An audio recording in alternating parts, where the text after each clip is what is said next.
Lightsabers are more than weapons. They're symbols of power, identity, and occasional hubris. We're ranking the 20 rarest, strangest blades in Star Wars history, judged by rarity, how many exist. Strangeness defies design physics, law impact changed the galaxy, and visual distinction does it outshine the Death Star. From ancient Jedi artifacts to Sith experiments that scream bad life decisions, these sabers reveal their wielders' quirks. Why add a crossguard? Why spin? Is that a corkscrew?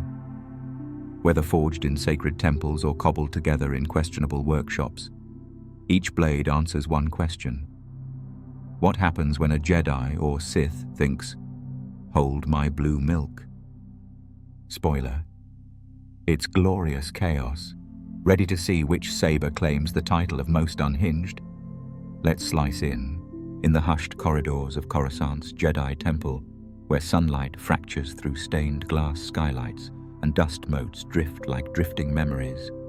A faceless sentinel emerges, its yellow pike humming in the silence, a beacon of unwavering watchfulness and self-erasure.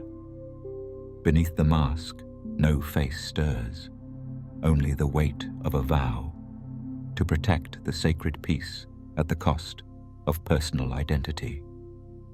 Long before the Clone Wars darkened the galaxy, the Jedi Temple Guards were established as an elite cadre of Sentinels. Jedi chosen not for glory, but for absolute neutrality and devotion to duty. Donning white and gold masks to erase individuality, they cloaked their identities in armor-weave robes that absorbed blaster bolts and resisted lightsaber strikes. Their signature weapons, the double-bladed yellow lightsaber pikes, extended from either end of a thick staff hilt, projecting twin plasma blades that glowed like molten brass. The yellow hue, rare among Jedi, represented a delicate balance between the combat prowess of Guardians and the wisdom of Consulars, marking these guards as living pacts between force and reason. Stationed in echoing marble vestibules and shadowed archive rooms, they enforced temple law, detaining rogue Jedi, safeguarding holocrons, and maintaining order when whispers of betrayal stirred behind vaulted pillars. When whispers of treachery reached the council chambers, Padawan Barriss Offee accused of bombing the temple archives, the guards moved as one silent tide. Cloaked in anonymity, they forged through pillared corridors, their pikes igniting with a soft crackle that echoed like distant thunder. Offee, surrounded by Ahsoka Tano's distraught pleas, found herself bound beneath the steady gaze of armor-clad figures, whose very presence quelled cries and confusion. In a lesson etched into Sentinels in training, Chin Dralig himself led the operation. His masked form hovered beside a guard whose twin blades spun in hypnotic arcs, each rotation a reminder that even a Jedi must bow to the law of the Order. Under the soft glow of yellow blades, Offee's surrender was measured, the crackle of plasma panels punctuating the silence as she yielded her lightsaber. Yet the guard's greatest trial came mere months later, when Order 66 thundered through clone comm channels, and the temple itself came under siege. As Darth Vader's crimson blade lit the sacred halls, the guards formed an unbroken ring around the holocron vaults, their pikes converging in a radiant wall of yellow light. Bolts of clone trooper blaster fire streaked against their armor weave, falling away like rain on stone. Even so, the tide of betrayal proved overwhelming. One by one, masked figures slipped beneath twin blades and sonic booms, their final stand a testament to selfless vigilance. In the aftermath, scavenged pikes lay melted in collapsed halls, their golden blades flickering before the echoes finally died. Some guards, whispers claim, fell but did not perish, slipping into the galaxy's undercurrents, faceless watchers who carried the memory of the temple's last defense in the glow of yellow light. Though the temple guards vanished into legend, their yellow pikes endured as symbols of sacrifice and steadiness. Across the galaxy, stories of faceless sentinels inspired sentinels in training to value anonymity over acclaim and to wield the Force not for spectacle, but for steady guardianship. In the Jedi archives, hollows of their final charge are studied as cautionary parables, that unwavering duty must be balanced by compassion, lest protectors become prisoners of their own oaths. Coruscant's rebuilt temple features sanctum suites, quiet chambers illuminated by soft yellow panels, a tribute to those who stood guard when all hope seemed lost. Beyond the Order, the yellow blade lives on in the hands of modern Sentinels, Jedi who walk the line between action and restraint. Their pikes a whispered echo of the Temple Guard's silent promise to stand sentry, faceless yet unwavering, wherever darkness gathers. But what happens when time-tested tradition meets raw innovation?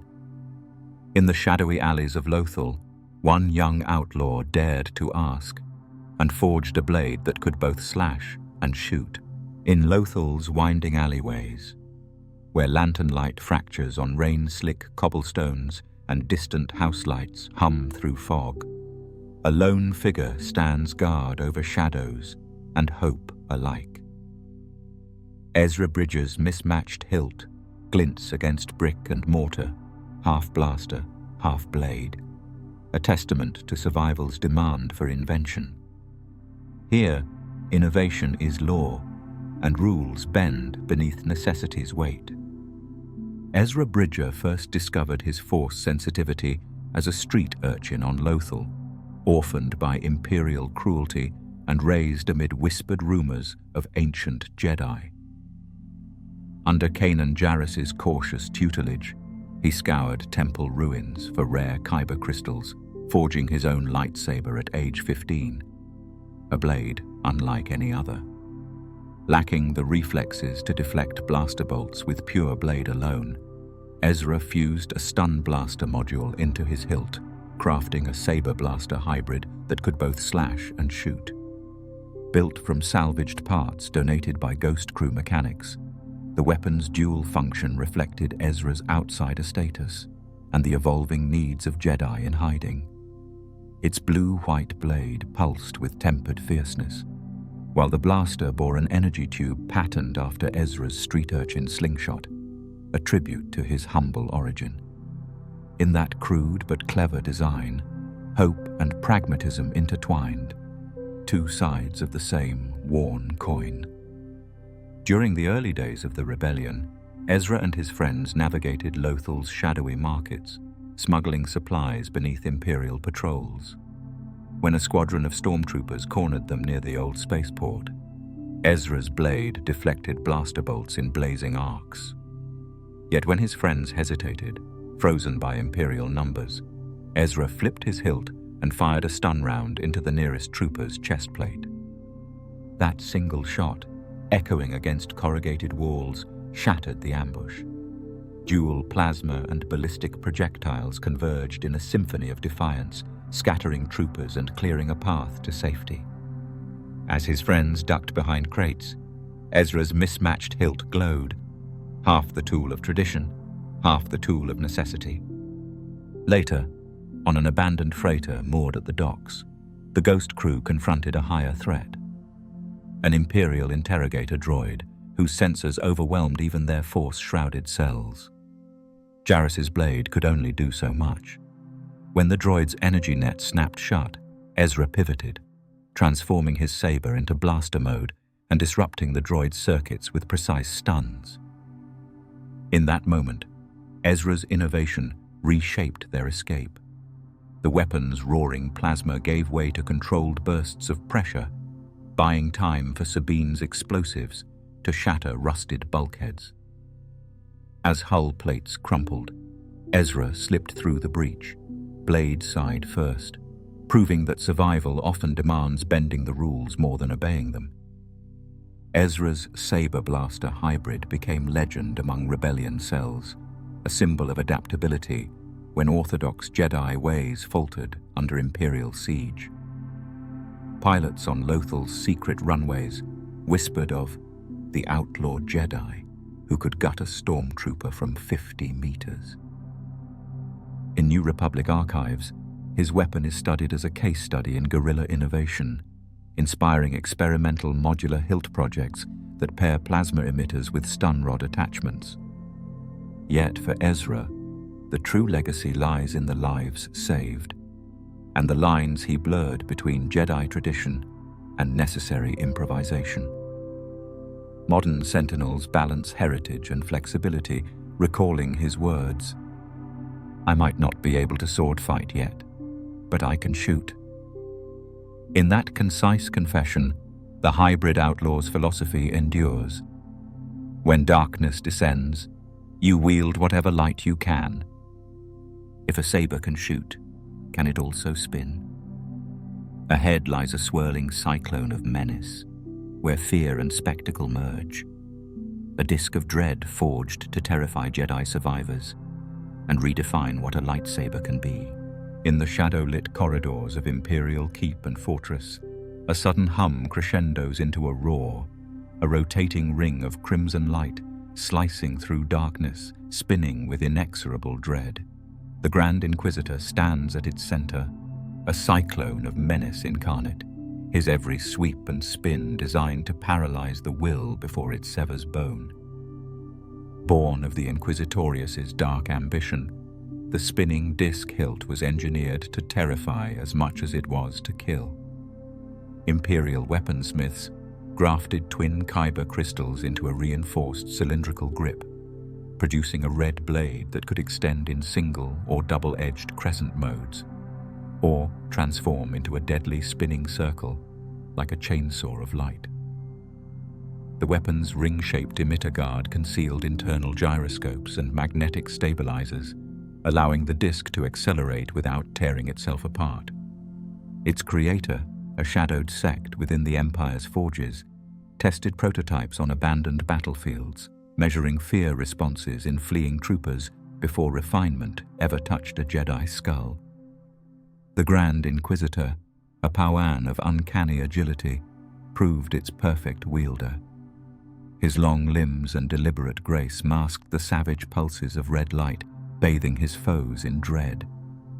Amid the rubble of a fallen temple on Atollan, scattered Jedi survivors scrambled for hidden exits, until the humming cyclone of blades halted their flight.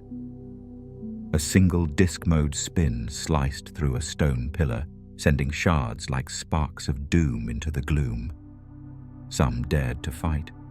Most fell silent at the sight.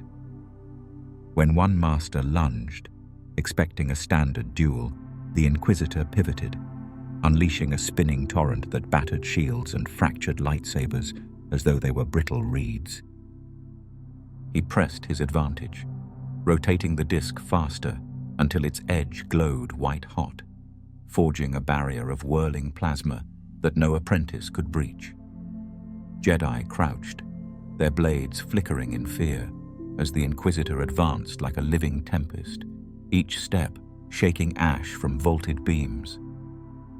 Yet, in that moment of unparalleled spectacle, he committed his fatal miscalculation. He focused on the swirling disc's hypnotic pattern rather than the force currents beneath his feet.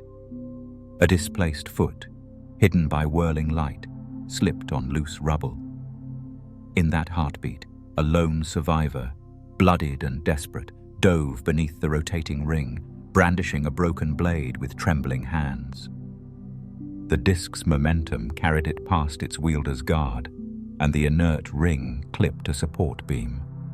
Sparks erupted as the ring's edge ground against metal, destabilizing its gyroscopes. The weapon's scream of shredding mechanisms echoed louder than any battle cry, and the grand cyclone of red light sputtered before collapsing into a single flickering blade. Inquisitor and weapon spun apart, the ring clattering to the floor like a fallen crown. The survivors seized their moment, and the Inquisitor's retreat became a scramble, the once unstoppable spectacle reduced to a desperate dash for the shadows. The broken disc lay in Imperial evidence vaults, its ring emitter housed behind shields as a grim testament to hubris. Black market forgers studied its failures, wary of the stabilizer's lethal feedback. Inquisitors shunned spinning modes thereafter, reverting to simpler crescent strikes that demanded less faith in fragile machinery.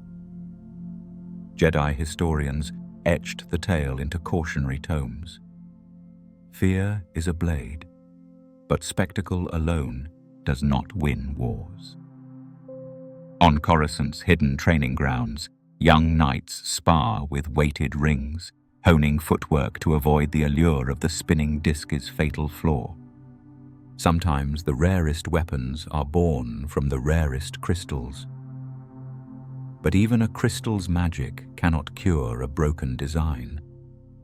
Ahead lies a saber, whose hue defies all expectation, forged in both light and shadow, whose blade will reveal how color itself can become legend. Beneath the vaulted ceilings of the great temple on Yavin 4, whispers drift among silent holocrons, a soft copper glow stirring where light rarely dances. In that hallowed stillness, Lowbacca's bronze blade ignites, casting elongated shadows across moss-choked stone and echoing ancestral roars. Here stands a Wookiee Jedi, forging his own spark in the legacy of Chewbacca, carving an identity as enduring as the temple's carved glyphs. Lowbacca, a Wookiee born to Calabau and Mahrakor, was heir to Chewbacca's storied legacy, yet determined to chart his own course. In 23 ABY, at 19 cycles old, he journeyed to Luke Skywalker's Jedi Praxium on Yavin 4, bridging Wookiee strength and Jedi discipline under Master Skywalker's careful watch. Amid the Praxium's dusty control rooms, Lowbacca scavenged computing relics, a flat focusing lens, data cores, and a solitary enhancement jewel, ingredients rare even among Jedi artifacts. Combining these parts with his innate technical skill, he assembled a hilt of polished duralloy and woven cortosis fibers, embedding the jewel as his saber's crystal. When ignited, the blade roared to life in molten bronze, its club-like form recalling clubbing Wookiee ancestors and welding Jedi tradition into a singular instrument. The bronze hue, unique among the 10,000 sabers in the archives, blazed like dawn in the temple's vaults, a silent proclamation of Lowbacca's individuality and respect for heritage. During a clandestine mission to infiltrate the Shadow Academy's hidden stronghold, Lowbacca's bronze saber became both a weapon and beacon. Under veiled Apex's flickering lights, Padawans Jason and Jaina Solo were ensnared by dark side traps, their lightsabers deactivated. Steel-jawed guerrilla droids advanced, sensors scanning for force signatures. Amid crackling lasers, Lowbacca leapt forward, bronze blade drawn in a sweeping arc that reflected red-blue flickers of gunfire. His first strike shattered a droid's headplate, sparks scattering across the chamber like molten rain. Each swing of the bronze glow cleaved mechanical limbs and severed power conduits, the club-shaped blade delivering blows that echoed in the narrow corridors. As clones fell back, Lowbacca roared in Shiriwook, a primal call that reverberated in the concrete walls and galvanized his companions. Cornered at the heart of the Shadow Academy, a cavern lit by phosphor vents, Lowbacca faced the assassin Tamith Kai, her dual crescent sabers poised like twin scythes. Kai's strikes came in blinding speed, strokes of silver intended to bypass armor. Yet Lowbacca's bronze blade spun to meet each blow, the club-like width absorbing blows that would have maimed a human Jedi.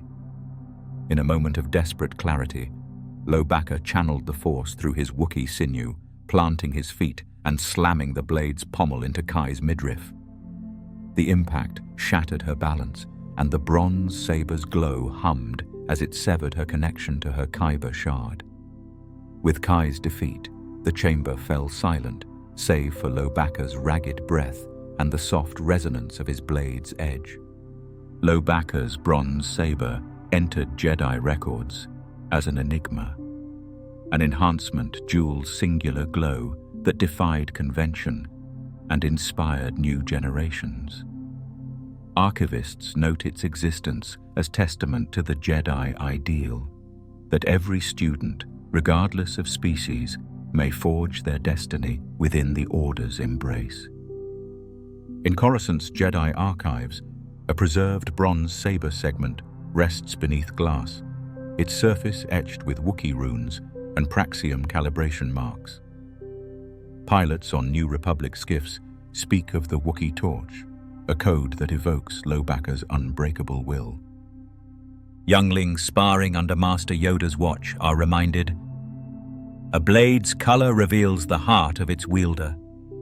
Thus the bronze Enigma's flame endures, illuminating the path where legacy and individuality entwine.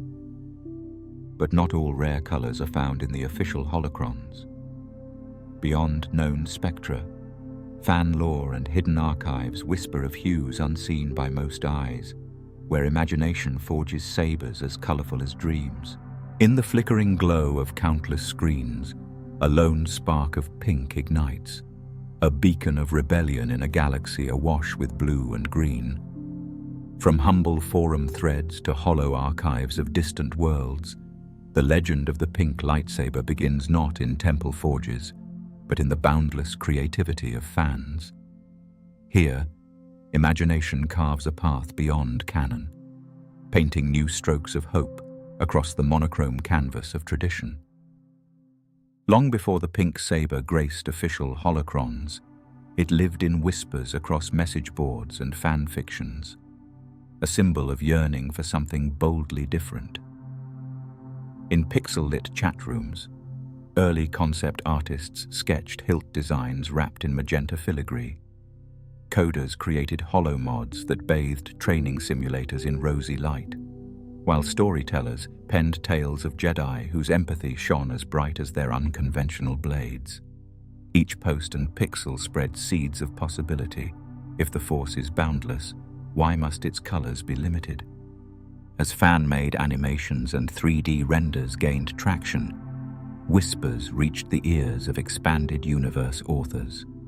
Editors debated whether to acknowledge the pink blade of Ursa Jan, a character born online whose compassion and courage resonated with a new generation. When a brief cameo in a young reader novel depicted a supporting Force sensitive with a rose-tinted saber, the dream leapt off screens and into shelf-worn pages, validating years of grassroots imagination and turning pink from pariah to possibility. The defining moment came at the Galactic Creative Collective Convention, where fans and creators converged beneath banners declaring, "Color your own destiny." In a packed auditorium, a panel of veteran storytellers unveiled the first official reference. A historic datapad entry naming the Blossom Blade, its kyber crystal irradiating pink resonance when bonded to a wielder whose heart embodied compassion. The crowd erupted as concept art splashed across hollow panels, sweeping sabers swirling with pearlescent pink, hilts etched with ancient runes celebrating balance and warmth. Weeks later, a flash news clip from a Koros station holofeed showed a wandering Jedi ex-knight stroking a rose-glow saber's edge, its hum soft as a lullaby. Children gathered on dusty streets, eyes wide as the blade cut dawn's gloom with a gentle pulse. Merchants in orbiting stations hurried to craft replica hilts, while slicers reverse-engineered holocam shaders so home sabers could glow pink at will. What began as niche fan service bloomed into a quiet revolution. Pink was no longer an outlier, but a statement of pride and empathy woven into the Force itself. In the Jedi Temple archives on Coruscant, Master Raylan Torsen hesitated before cataloguing the Blossom Blade reference. Tradition weighed heavily, yet the entry glowed with authenticity, a testament to the living force that thrived in unexpected hands. The pink saber's acceptance marked a subtle shift. The Order recognized that innovation often springs from the edges, where creativity bridges the seen and unseen. Today, the pink lightsaber stands among the rarest blades, a testament to imagination's power to reshape reality. Initiates in hidden enclaves train beneath soft rose illumination, their sabers reflecting values of compassion and inclusion, alongside martial prowess. Expanded universe novels explore Blossom Blade wielders across eras, weaving narratives of empathy triumphing over conflict. Collectors prize first edition replicas, their hilts polished to a soft sheen that catches light like dawn's promise. Beyond official lore, the pink saber endures in fan art, hollow tributes, and whispered bedtime stories on countless worlds. Reminders that the boundary between canon and fan creation is as permeable as the Force itself. In embracing a color once forbidden, the galaxy learned that true strength often blossoms in the most unexpected hues.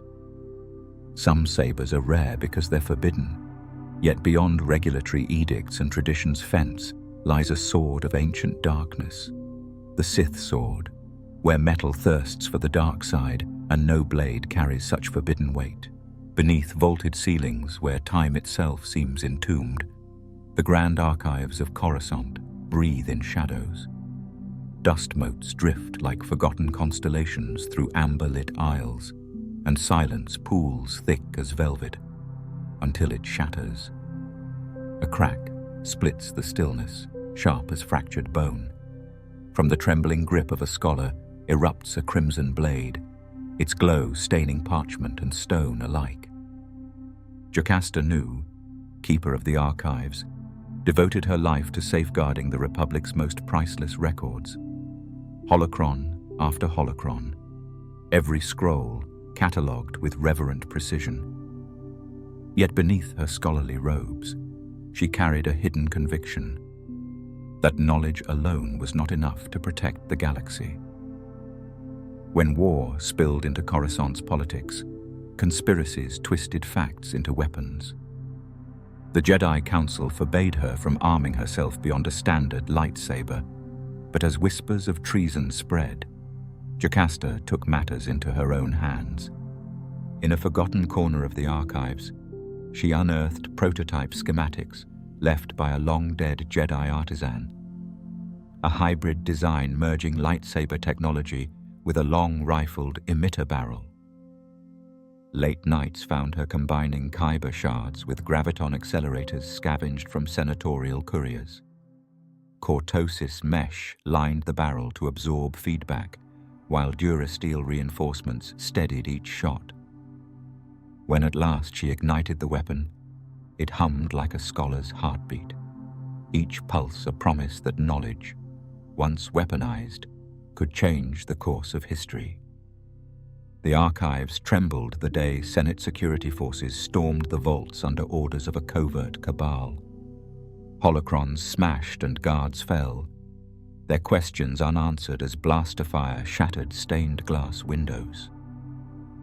Jocasta Nu, pinned beneath fallen pillars, rose with eyes alight. In one smooth motion, she swapped her blade for the rifle configuration, the red saber plasma coalescing into a focused beam through the long barrel's corridor. Firing overhand, she cut through battle droids that advanced on terrified archivists. Each shot seared archive doors apart, granting scholars time to escape toward hidden catwalks. As the Cabal's assassins pressed in, Jocasta unleashed staccato bursts, each pulse tearing circuits and scorching armor. The archives echoed with sparks and splintering stone, pages fluttering like wounded birds. Yet she paused before the Senate's most guarded chamber, the sound of her rifle's low hum warning traitors that knowledge could defend itself. When an assassin clashed onto the balcony, she dropped to one knee, framing her shot through the saber rifle's scope. The beam cut cleanly, severing the assassin's weapon and sending him sprawling into discarded scrolls. With one final burst, she locked the chamber doors behind her, turning a sanctuary of information into an improvised fortress. Bloodied and gasping, Jocasta Nu stood atop shattered databanks, the crimson glow painting her scholarly silks. In that crucible of dust and flame, she proved a lesson no holocron could teach. That knowledge, wielded like a blade, demands courage to be defended by any means necessary. In the war's aftermath, Jocasta Nu's rifle saber vanished from official records, deemed too controversial even for the hidden vaults. Yet tales of her stand spread through both Jedi enclaves and underworld cantinas, inspiring covert defense units to train as archivists turned fighters. Hidden libraries on distant worlds adopted similar hybrids, except theirs were forged with transparency, a recognition that some truths cannot survive without protection. On Coruscant, younglings whisper of the scholar's gun, a symbol of balance between thought and action. In secret ceremonies, Jedi acolytes practice with inert replicas, learning that when tradition fails, improvisation reigns. Jocasta's rifle lives on in those whispered lessons. That knowledge is power, and power, if wielded justly, can become the galaxy's greatest shield. When tradition fails, improvisation reigns. Ahead, we'll meet blades that stretch the very definition of form, elongated lances forged for war, poking holes in convention as deftly as they pierce armor. In the gleaming throne rooms of Zakuul, beneath chandeliers of starlight and marble pillars inscribed with ancient runes, a forest of elongated pike-hilted lightsabers stands ready, a silent testament to unwavering loyalty and the Empire's might. These lances, more hilt than blade, extend into focused plasma tips that glow like distant suns, wielded by the Knights of Zakuul in unbroken ranks, their discipline as razor-sharp as the weapons they shoulder. Crafted in the Eternal Empire's forges, each lightsaber pike begins with a shaft of reinforced frick alloy, chosen for its legendary resistance to lightsaber strikes, and cortosis weavings embedded along its length for added durability. At the end rests a short, thick blade, usually 1.5 times the diameter of a standard saber, whose energy emitter is activated by a switch set along the pike's shaft. When ignited, the blade forms a stable, lance-like plasma tip, deadly precise, yet demanding mastery over balance and distance. The knights form the personal guard of Emperor Valkorion, and later Arcan, parading before the throne in perfect formations that echo the clang of ancient legions. Their pikes symbolize the Eternal Empire's unyielding order, long-reaching arms of authority that maintain space between ruler and subject, question and answer, rebellion and suppression. Each knight undergoes grueling training in the hero's cut and the knight's cut, forms that blend the pike's reach with shielded defense, crafting a style both ornamental and lethal. When deployed on the battlefield, these lances impose a deadly phalanx. Under coral skies and bloodied banners, knights advance in unison, rotating their pikes to deflect incoming fire, then thrusting forward in a wave of incandescent energy that cleaves droids, beasts, and traitors alike. In the cloistered halls of the Eternal Throne, however, their presence is as much spectacle as it is security, a reminder that loyalty to Empire demands both form and function. Yet the pike's form carries inherent flaws. Its length hampers close combat, requiring maintenance of distance that cannot always be guaranteed in twisting corridors or sudden ambushes. In the famous Battle of Darvanis, a rebel strike team infiltrated the throne room's balconies, forcing knights into tight quarter fights where their pikes became unwieldy. Narrow hallways and low ceilings turned the lance's reach into a liability, their shafts catching on carving alcoves and shattered statues. In one pivotal clash, Knight Captain Zandril spun his pike into a horizontal arc to sweep approaching guerrillas from the platform, only to have the shaft's tip gouge a floor panel, destabilizing his stance. A rebel duelist exploited the stumble, slicing through the blade's emitter coupling with a traditional single-handed saber, causing the pike's plasma to collapse in a shower of sparks that sent Zandril sprawling. The sight of a fallen captain and fractured pike reverberated across the arena, shattering the illusion of invincibility. After the skirmish, Emperor Arkan decreed tactical revisions. Knights would carry a secondary traditional saber for close quarters, and pike training would emphasize adaptability rather than rigid formation drills. Yet the pike remained the visual hallmark of the Eternal Empire. Its lengthened silhouette displayed atop banners and etched into coinage, an emblem of power that even crippling pragmatism could not erase. In quieter moments, within the throne room's mirrored recesses, the pikes stand as silent sentinels, reminders that allegiance can shape arms as much as arms can shape fate.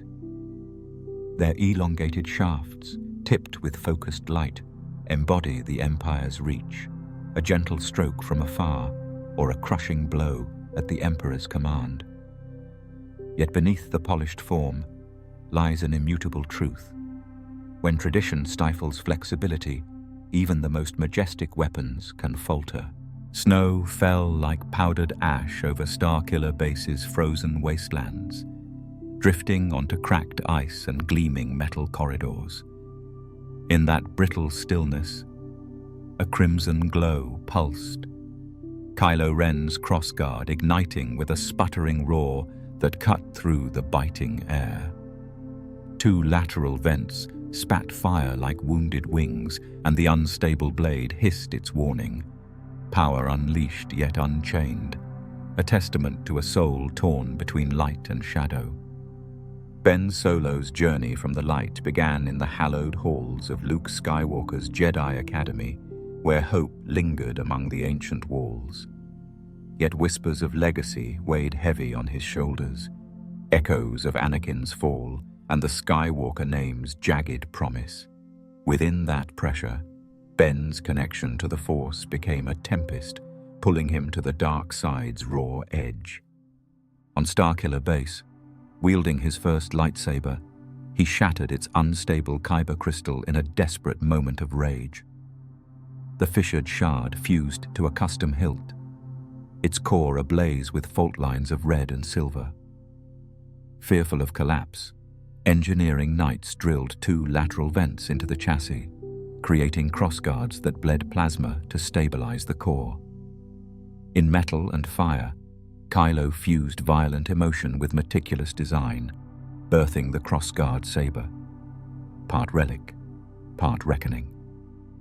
The weapon became an extension of his fractured psyche, unpredictable, volatile, yet strangely beautiful.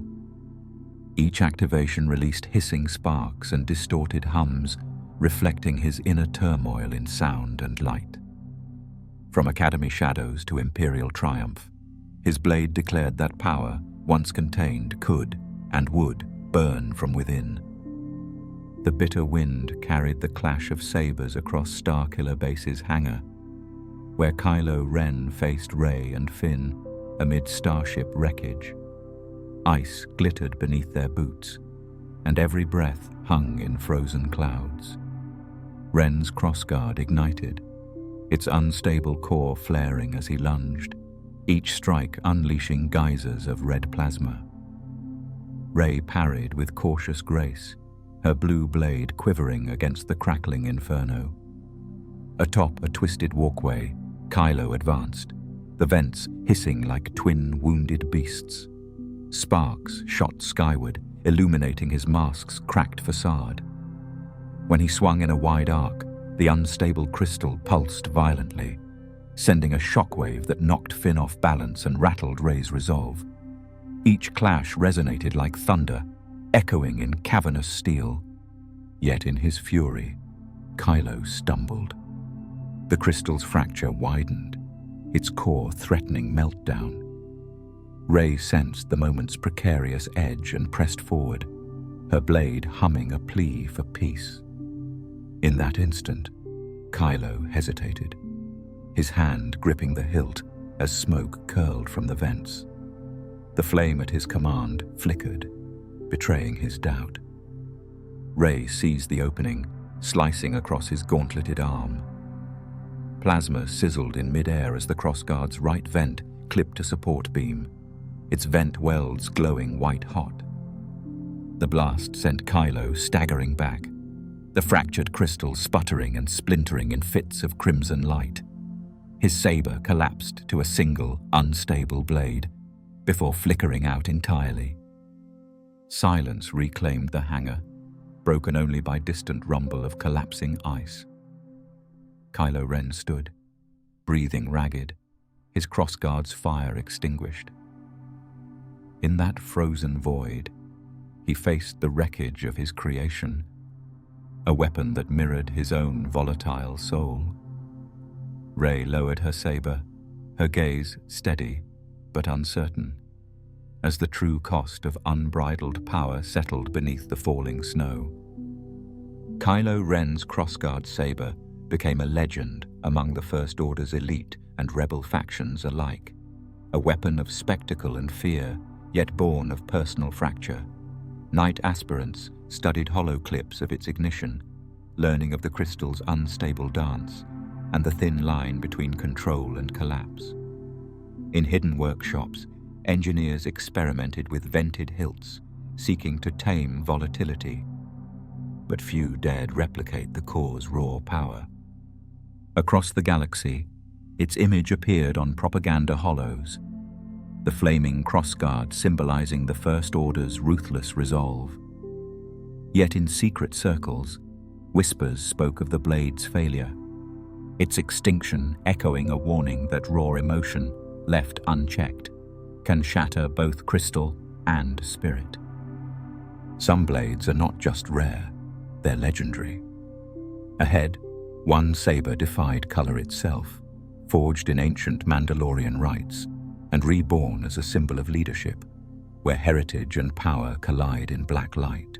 Beneath the high domes of Sundari's crimson skies, where wind chimes tinkle against marble spires, a lone silhouette stands before the throne, its blade a flat void that drinks the light around it. The Darksaber hums with silent authority, its black edge reflecting centuries of conquest and promise. In that moment, all eyes turn to the symbol of Mandalore's ancient kings, as power and legacy converge in obsidian flame. Long before the Great Purge and the Mandalorian civil wars, a young Jedi king named Tara Visla walked the twin paths of knighthood and clan. Born on Mandalore, he blended Jedi training with warrior traditions, forging peace between his people and the Republic. In the quiet heat of the Jedi Temple's forges on Coruscant, Tara crafted what would become the Darksaber, a blade unlike any other, its flat, black plasma rippling across a single-edged form that defied the curves of common lightsabers. When he returned to Mandalore, the weapon was both marvel and mandate, a symbol that only those deemed worthy by clan and council could claim the title of Mandalore. Over the centuries, the Darksaber passed through triumph and treachery, battles in crimson deserts and ice-clad strongholds, each wielder adding their own chapter to its storied history. When the saber resurfaced after long absence, its black glow reminded all who saw it that Mandalore's heart beat strongest under a hand as firm as it was just. In the throne room of New Mandalore, sculpted from black obsidian and ivory columns, Bo-Katan Kryze knelt before the Darksaber's resting place. The halls echoed with whispered hopes. Rebuild the homeworld, restore clan unity, reclaim former glory. When she grasped its hilt, the blade snapped to life in a silent blaze of coal-black energy, and the clan's warriors erupted in rallying cries. Under her command, they repelled scattered Imperial holdouts in a battle wreathed by solar flares and storm-driven sands. Yet while Bo-Katan wielded the Darksaber with righteous fervor, she faced a deeper test of legacy. Loyalty fractured among families still wary of Jedi influence, and a rival faction led by Clan Vizsla's traditionalists challenged her right to rule. In a council of clan chieftains, she presented the blade, its dark sheen a solemn plea for unity. Spears of light flickered as each chief took turns attempting to ignite its spark, only to find their saber crystals denied by the ancient hilt. When Bo-Katan reactivated the Darksaber with effortless grace, the assembled warriors bowed, acknowledging that true leadership required both strength of arm and clarity of purpose. Later, on the ramparts overlooking Mandalore's ruined capital, she trained a new generation beneath the blade's watchful hum. Under starlight, apprentices learned that power untempered by wisdom led only to ruin, a lesson ancient as the Darksaber itself. Its black edge shimmered against the night wind, reminding them that legacy is forged through both victory and sacrifice. The Darksaber endures as the ultimate symbol of Mandalorian identity.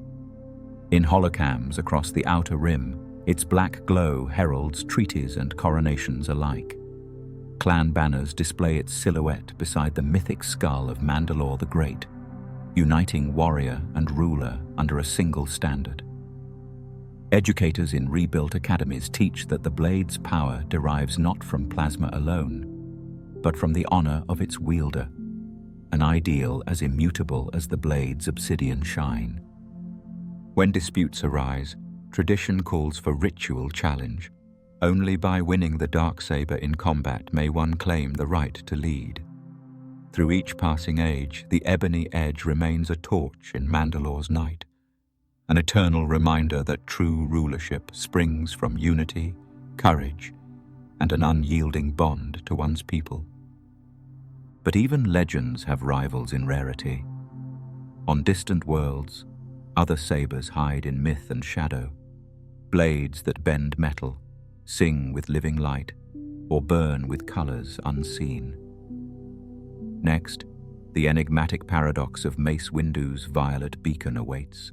In the vaulted council chamber of the Jedi Temple, torchlight dances on ancient mosaic floors as a single blade of violet brilliance ignites the hush. Mace Windu stands at the heart of the circle, his amethyst saber humming like distant thunder, regal and ominous. In that moment, power and restraint coalesce, a living paradox of light and shadow balanced on a razor's edge, his will shaping destiny with every deliberate breath. Mace Windu's path began long before he claimed a seat on the High Council. Born on the austere world of Harun Kal, he survived its harsh deserts through discipline and a natural affinity for the Force. Rising quickly through Jedi ranks, he earned his place among masters by demonstrating both unmatched martial skill and philosophical depth. When it came time to choose his blade, Windu did something unprecedented. He personally requested a kyber crystal that resonated not with calm serenity, but with a vivid violet hue, an echo of his unique balance between justice and compassion. Smiths in Coruscant's hidden forges struggled with the crystal's unstable resonance. Many attempts produced uneven blades that flared or sputtered until Windu intervened, channeling the force to attune the crystal's heart. At last, it settled into a flawless amethyst beam, its color a testament to Windu's mastery and willingness to chart his own course within the Order's traditions. The defining display of Windu's purple paradox came during the waning days of the Clone Wars. On the storm-lashed decks of an immobilized separatist flagship, Count Dooku awaited the Jedi emissaries who sought his surrender.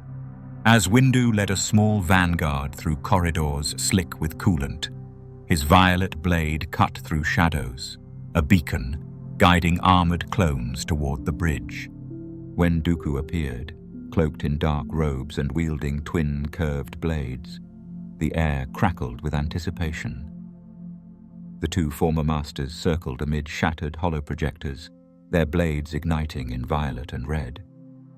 Dooku's lightning crackled like a tempest, but Windu met each bolt with unflinching defense, the purple beam absorbing and redirecting energy in seamless arcs.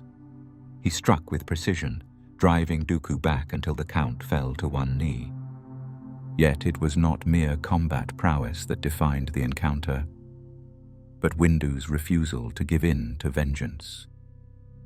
Though the Chancellor urged execution, Windu's code held firm. Duty demanded justice, tempered by mercy. In that moment, his violet blade became more than a weapon.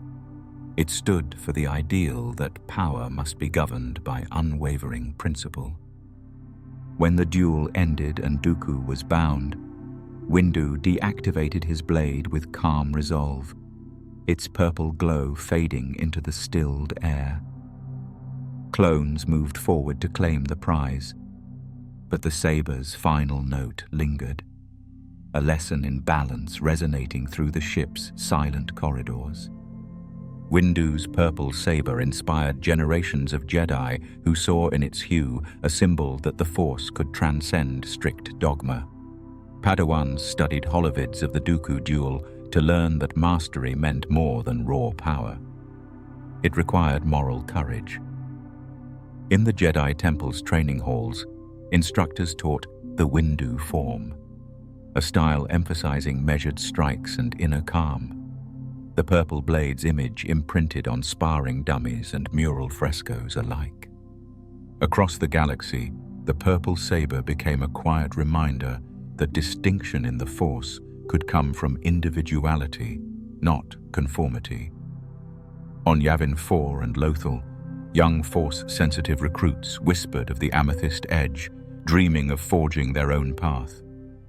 Even as legends faded and new threats rose, Mace Windu's purple paradox endured, a vivid echo that true strength lies in harmonizing light with shadow. Some sabers are rare because they're lost to time. Beyond hidden vaults and forgotten holocrons, ancient blades await rediscovery.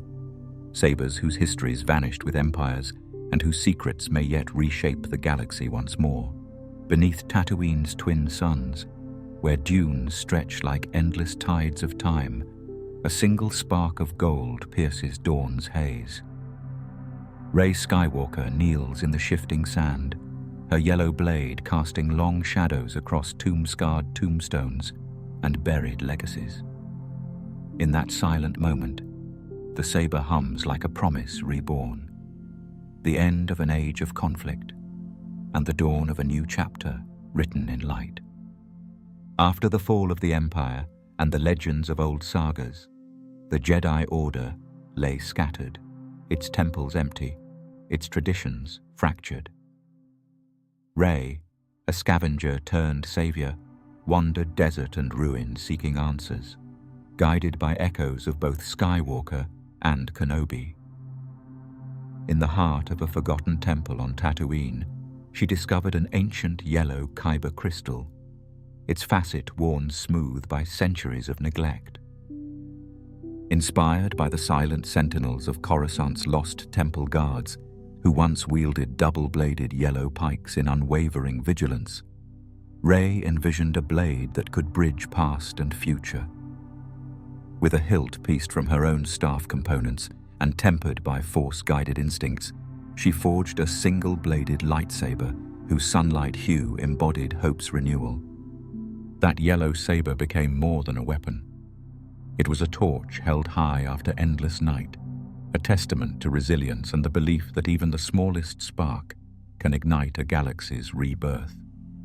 On the shifting dunes beyond Jakku's ruins, Rey confronted remnants of the First Order, stormtroopers and dark acolytes drawn by rumors of her power.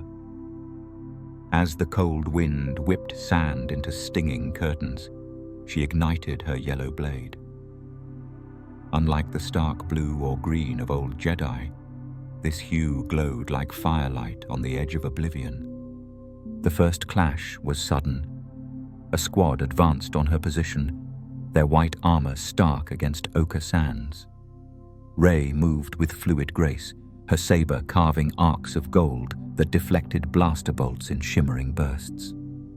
Each step was measured, driven by the legacy of those who came before, yet informed by her own intuitive style. Her strikes were precise. A spinning crescent disarmed one trooper. A downward slash unhinged another's helmet.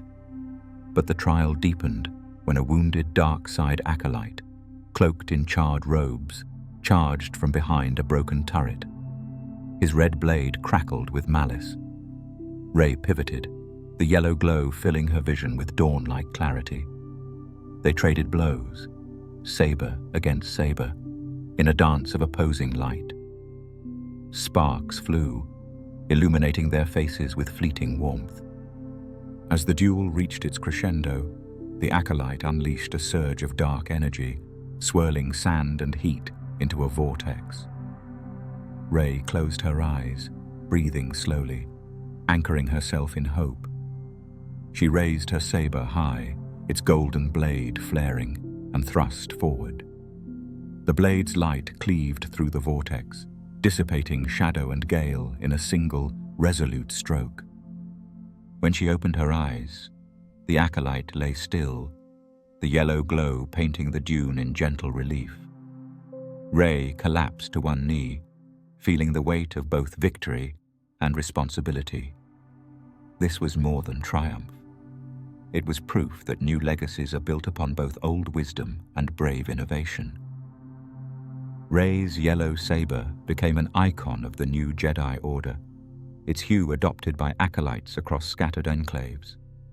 Far-flung temples on Ahch-To and Lothal echo with the golden glow of their blades, each saber a sunrise rising from past darkness. Teachers remind apprentices that yellow bridges light and shadow, urging them to balance compassion with courage. Across the galaxy, storytellers pen new epics. The Dawnblade Chronicles, Sunrise of the Skywalker, tales where yellow steel stands against tyranny's night.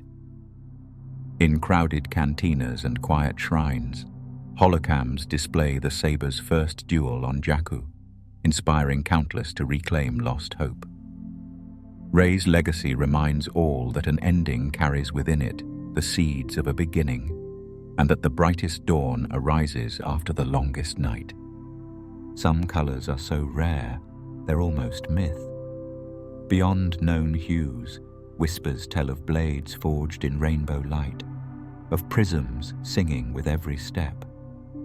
Yet none capture the spectrum's wonder, like the elusive spectrum saber, awaiting those bold enough to dream beyond the spectrum. In the twilight hush of Corvus's ancient woods, where mist curls around gnarled trunks and moonlight weaves through silver leaves, two blades of pure white ignite with silent grace.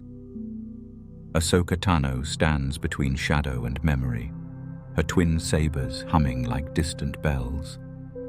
In their glow lies redemption's promise, to cut through the dogma that once bound her, forging a path of independence and rebirth. Ahsoka Tano's story began under the watchful gaze of the Jedi Order. Apprenticed to Anakin Skywalker, in a time of hope and conflict. Yet the Clone Wars tested every creed and loyalty, and false accusations by the Senate severed her ties to the council she served. Branded a traitor and forced into exile, Ahsoka wandered in search of purpose beyond the strict binary of light and dark. Among the ruins of an abandoned Inquisitor's outpost on Moraband, she discovered 2 Kyber crystals stained red by dark rituals. Where other Jedi saw corruption, Ahsoka saw potential. With steady hands and a clear heart, she guided the crimson blades through a meditation of purification, letting each pulse of the Force cleanse the crystal's wounds. When she ignited them afterward, the once bloody cores glowed pristine white, symbols of her journey through darkness into self-authored light. These sabers embodied her new philosophy, not bound by order or dogma, but guided by compassion, experience, and an unwavering resolve to protect those unable to fight for themselves. The first public test of Ahsoka's white sabers came deep within Corvus's haunted forests, where whispers spoke of a hidden Inquisitor hunting survivors. Under a pallid moon, Ahsoka moved through mist-shrouded clearings, guided by the faint echo of her own heartbeat. A lone Inquisitor emerged, a figure cloaked in obsidian robes, wielding a spinning saber whose crimson hue burned like a wound. Ahsoka advanced, white blades glinting like fallen stars.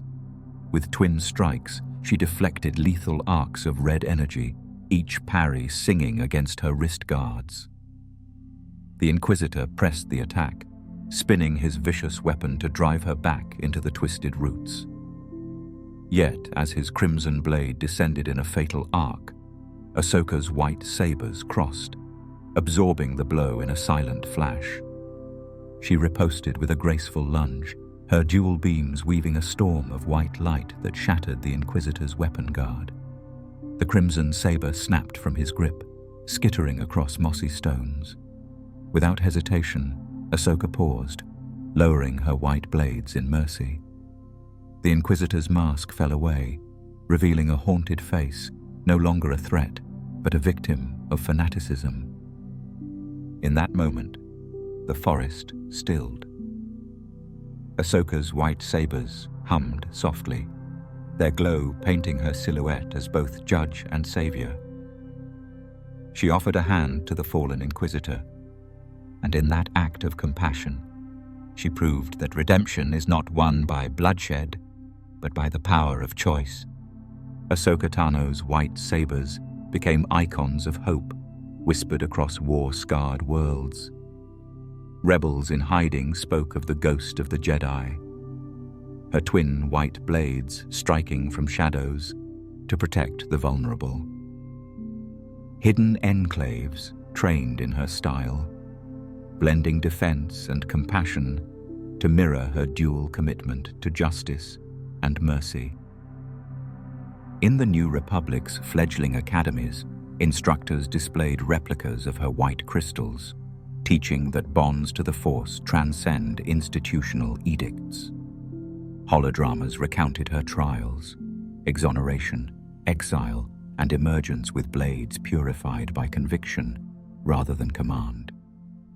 Young Force-sensitive seekers revered Ahsoka's path, seeing in her white sabers a map for forging one's own destiny beyond ancient schisms. Even on Corvus, where specters once roamed among the trees, murals now line temple walls, 2 strokes of white light cutting through twilight, a testament to balance shaped not by dogma, but by the heart's enduring capacity for renewal. But what if your saber is a rainbow? Beyond the boundaries of canon, legends speak of blades shifting through every hue, spectrums of possibility that defy the most vivid imaginations. In the shifting dreamscapes of the Force, a single blade blooms in prismatic splendor, its glow flowing from crimson to violet in seamless radiance. Called the Rainbow Lightsaber in whispered legends, it appears only to those unshackled by convention. Its every hue a promise of endless possibility. Within its shifting brilliance, hope and wonder entwine, reminding seekers that the Force's spectrum extends far beyond blue and green, if only one dares to imagine. The Rainbow Lightsaber has no recorded forge, no master who claimed its creation. Instead, its birth lies in the collective dreams of Jedi and Sith, visions where kyber crystals refract all colors at once, uniting light and dark in perfect harmony. Fan tales tell of a hermit on a barren moon who discovered a crystalline prism deep in a cavern, its facets alive with every wavelength. Guided by the Force's song, this wanderer channeled energy through the prism, igniting a blade that shimmered like sunrise caught in a dewdrop.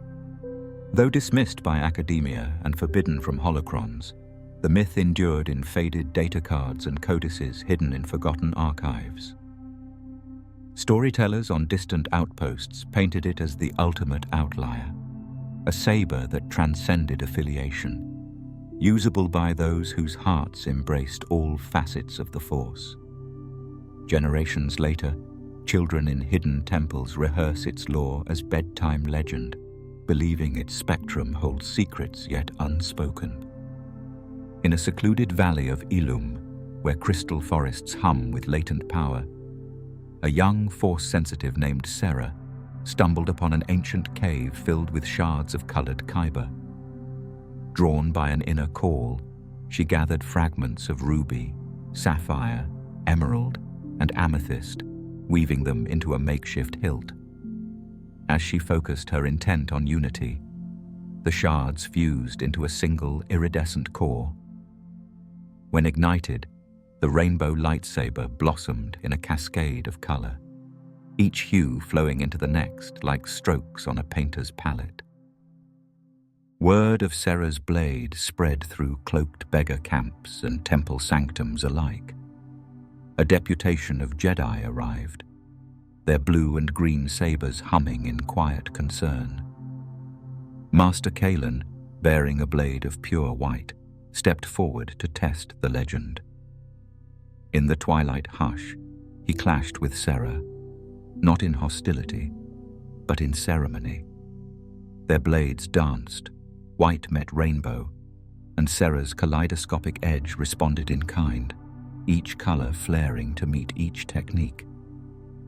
Onlookers gasped as the hues shifted with every parry, violet wrapping around emerald strikes, crimson meeting cerulean thrusts. The valley trembled with color, as if the very crystals of Ilum resonated with the blade's chorus. When the duel ended, neither stood as victor. Instead, they bowed, acknowledging that the saber's power lay in collaboration rather than conquest.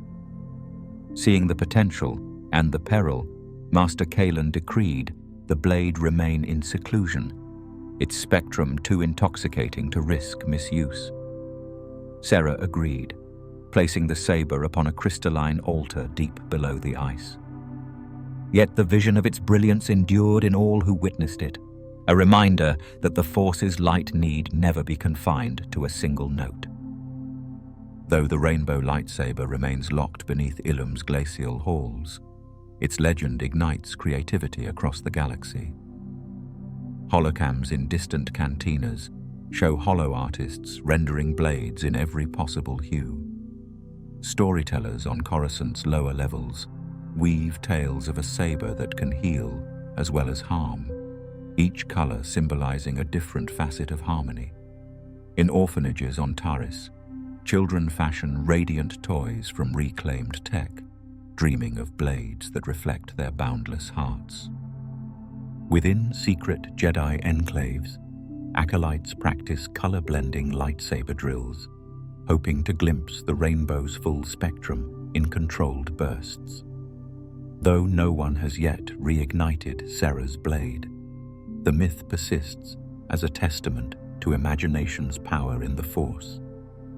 Its true magic lies not in the wavering plasma, but in the boundless hope that one day every facet of light and dark might shine together. Some sabers are rare because they're forbidden to exist. Yet beyond myth and dream, other blades haunt memory and metal, ancient swords drawn from darkness itself, where every cut carries the weight of forbidden power and the promise of untold secrets. In the heart of Korriban's tombs, where the air hangs thick with the weight of 10,000 unspoken oaths, a blade sleeps. Its obsidian surface drinks the faint glow of ghostly braziers, runes etched along its edge, shimmering like fresh blood under moonlight. This is no mere weapon. It is a covenant, a sliver of the dark side given form. The Sith sword does not rest. It waits, coiled in the silence of its sarcophagus, whispering to the shadows of those who dare approach. Long before the rule of two, before the Jedi code carved order from chaos, the Sith were a storm. In the volcanic bowels beneath the Valley of the Dark Lords, blacksmiths clad in scaled aprons toiled. Their forges were fed not by coal, but by the molten rage of Korriban itself. They worked in pits where lava rivers hissed and spat, hammering swords from ore mined in the tombs of fallen Sith spawn. Each strike of the hammer was a prayer to suffering, each quench in the blood of slaves a sacrament. The greatest of these blades, the Sith-Ariketh, or perfected edge, was no lifeless metal. Sith alchemists chanted incantations as they folded hatred into the steel, their voices harmonizing with the screams of bound spirits. Runes were carved with needles of bone, each sigil a prison for a fragment of the Maker's soul. To wield such a sword was to marry one's will to the dark side's endless hunger. Legends tell of Lord Dathka Grouch, who fed his blade the hearts of 1,000 Jedi. With each kill, the sword grew heavier, its edge sharper, until it could cleave starships in half. But the sword's thirst became his own. In his final moments, as rebels stormed his citadel, Grouch found himself unable to release the hilt. The metal had fused to his flesh, bones blackened to ash beneath its grip. Exar Kun's hands were the next to claim it. In the days when Sith empires stretched like gnarled fingers across the galaxy, the sword passed from usurper to usurper. Naga Sado carried it into the hyperspace wars, its runes flaring as he bombarded worlds with supernovas. During the Great Schism, it tasted the blood of Jedi traitors in the temple's sanctum. But the sword's true power lay not in slaughter. It was a mirror, amplifying its master's ambition until it devoured them. When Kun's spirit was entombed on Yavin IV, the sword vanished, buried by loyalists beneath Korriban's shifting sands. For millennia, it whispered to pilgrims through the stone, promising glory to those who unearthed it. Many tried.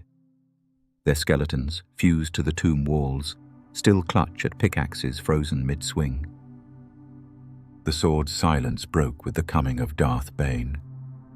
Guided by visions of a blade forged in the fire of stars, Bane dispatched cultists to scour Marka Ragnos's tomb. They found the sarcophagus sealed with chains of pure cortosis, its surface etched with warnings in dead tongues. When the lid cracked open, the chamber's glow globes burst in a shower of sparks. The air turned gelid, breath frosting in lungs. Darth Zana, ever her master's shadow, reached inside. The moment her fingers brushed the hilt, the tomb shuddered. Dust rained from the ceiling as the sword's runes ignited, casting hellish light across the reliefs of ancient massacres. Bane watched, silent, as Zana lifted the blade. It sang, a low, resonant note that vibrated in the teeth of all present. "This," Zana murmured, is power unbound. The Conclave's ambush came at dusk. Dissident Sith, clinging to the old ways of endless war, surrounded Bane and Zannah in a canyon of jagged spires. Their leader, a hulking Anzati with eyes like smoldering coals, spat curses at Bane's heresy. "The rule of two is a chain," he snarled, igniting a vibro sword crackling with stolen Jedi lightning. "We are Legion!" Zannah stepped forward, the Sith sword humming in her grip. The clash was thunder. The Anzati's first strike, meant to cleave her skull, met the sword's edge, and his blade shattered like glass. Dark energy rippled outward, shearing the canyon walls.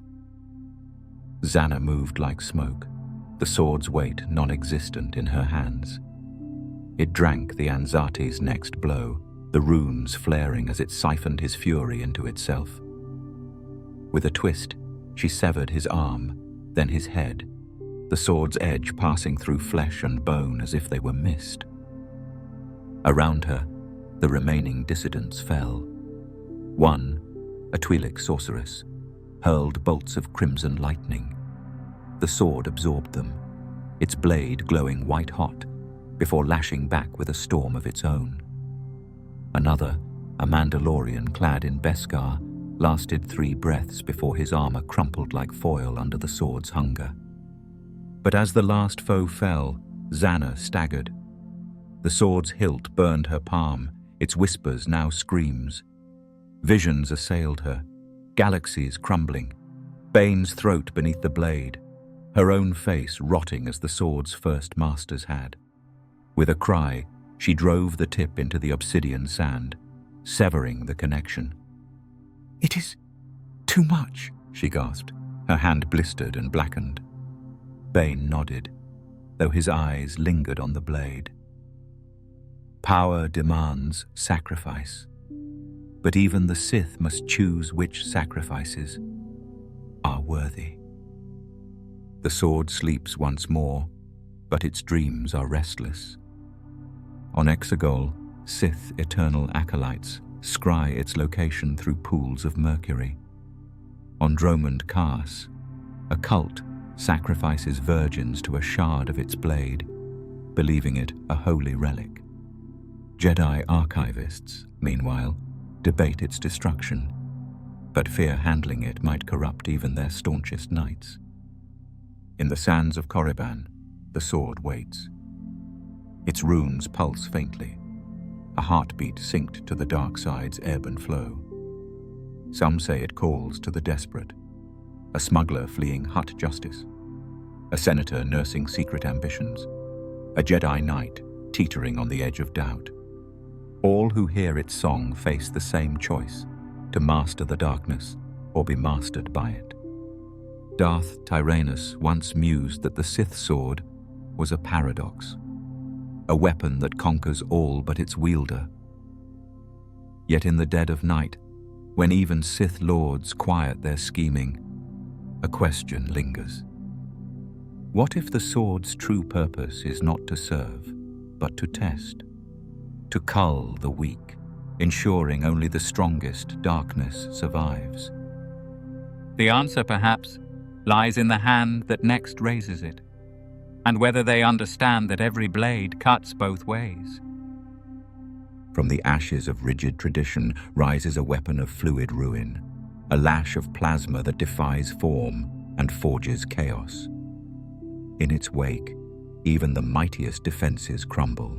In the forgotten underbelly of Nar Shaddaa, where neon signs flicker like dying stars and the air reeks of spilled hyperfuel, whispers slither through the crowds. They speak of a weapon that defies the Jedi's rigid elegance, a flicker of darkness that moves.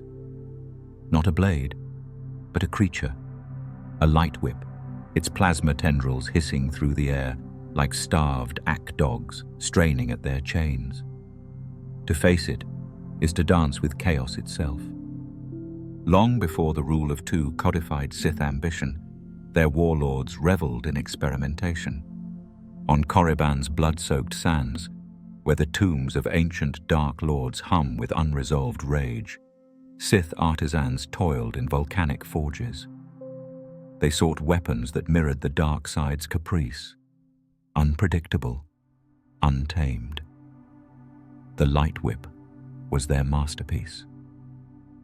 Cortosis fibers, woven into cables as supple as a hut's sinew, were bathed in kyber-infused acid until they screamed with dark energy. Each crack of the whip was a chorus of tormented crystals, its tendrils lashing like the tongues of long-dead Sith spawn. But raw power was not enough. The whip demanded symbiosis. A Sith acolyte who faltered in focus might find the weapon coiling around their own throat, its hunger unchecked. Only those who fed it pain, their own or others, could command its loyalty. The Shadow Weave did not invent the light whip. She perfected it. Exiled to Dathomir after her master's fall, Lumiya wandered the ashen plains where Night Sister spirits clawed at the living. In the Cave of Whispers, she bargained with the spectre of Gethzerion, trading her memories of sunlight for forbidden weavings. Night Sister magic fused with Sith alchemy, birthing a whip that thought. Its tendrils learned, adapted, craved.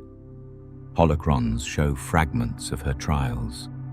Lumiya, sparring with rankers, her whip severing talons mid-swing. In one recording, the weapon coils around a Jedi Knight's blade, yanking it into a pit of molten rock. Tradition is a cage, she murmurs to the holocron's ghostly eye. The Jedi fear what cannot be parried. The moon had no name, only coordinates etched on a Sith star map crusted with dried blood. Jedi Master Talia Mundi arrived under a sky bruised by perpetual thunderheads. Rain slashed sideways, stinging her face as she climbed the steps of the Temple of Broken Chains. Lumiya awaited her in the inner sanctum, the light whip coiled at her hip like a sleeping serpent.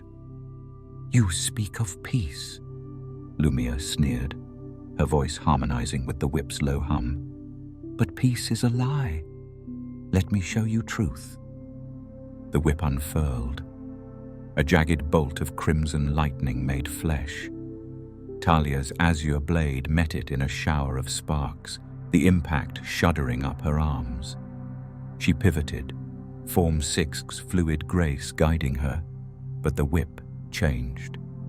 One tendril split into three, lashing at her ankles, throat, and saber hand simultaneously. Talia leapt backward, her boot heels skidding on rain-slick stone. Lumiya advanced, her movements a liquid mockery of lightsaber forms. The whip carved runes into the temple pillars, each glyph sparking to life with sickly violet light. Talia's comlink exploded in her palm, severed by a tendril's flick. "You fight as the Jedi taught you," Lumiya taunted. "Predictable." Talia's breath grew ragged. The whip's tendrils left no clean wounds, only searing welts that throbbed with residual dark energy. Her left arm hung useless, the nerves scorched by a glancing strike. Yet in the pain, clarity bloomed. She stopped resisting the storm. As Lumiya lunged, Talia dropped to her knees, plunging her saber into a gash torn in the temple floor. The whip's tendrils pursued, plunging into the pooled rainwater, and Talia unleashed a surge of force lightning. Not the Sith's corruptive fury, but raw, unfiltered energy drawn from the storm itself. The whip screamed. Plasma tendrils writhed, recoiling into Lumiya's hilt as the feedback surge ravaged its kyber heart. The weapon convulsed, its tendrils lashing wildly until the hilt erupted in a shower of shrapnel. Lumiya staggered, her face a mask of rage and disbelief. "Flexibility," Talia gasped, rising on trembling legs. "Without purpose is just another kind of prison." The shattered whip's fragments became relics of paradox. On Coruscant's black markets, a single cortosis fiber sold for a senator's ransom. Sith acolytes ingested powdered kyber from the hilt, hoping to inherit its ferocity, only to vomit black bile and dream of drowning in endless storms. Jedi archivists debated Talia's tactics in hushed tones. Had she skirted the dark side, or proved that the light could bend without breaking?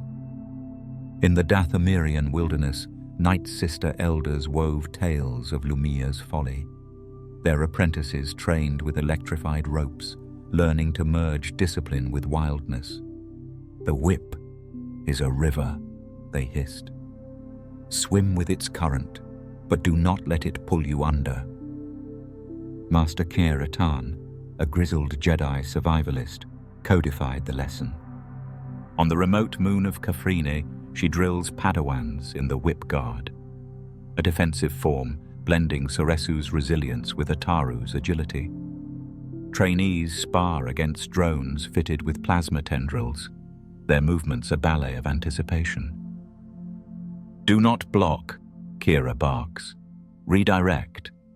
Chaos cannot be controlled, only survived." Rumors persist that Kira keeps a shard of Lumiya's whip in her meditation chamber, not as a trophy, but a reminder. "The Light Whip's legacy endures in the galaxy's cracks and crevices." Bounty hunters on Tatooine trade schematics for chain sabers that spit and sputter. A Chiss duelist on Schiller wields a frost whip, its tendrils trailing vapor like a comet's tail. And deep in the unknown regions, a Sith cult kneels before an altar of shattered kyber, chanting Lumiya's name like a prayer. But in the temple of broken chains, rain still falls through the shattered roof.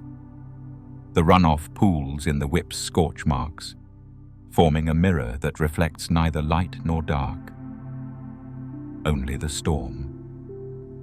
When a Mandalorian engineer merges Beskar steel with a lightsaber's heart, the resulting weapon bends gravity itself, spinning defenses into whirlwinds, a fence into collapsing stars. But in the eye of the storm, what remains of the warrior and the blade? In the graveyard of stars, where derelict warships orbit like skeletal sentinels, the eclipse of hope drifts.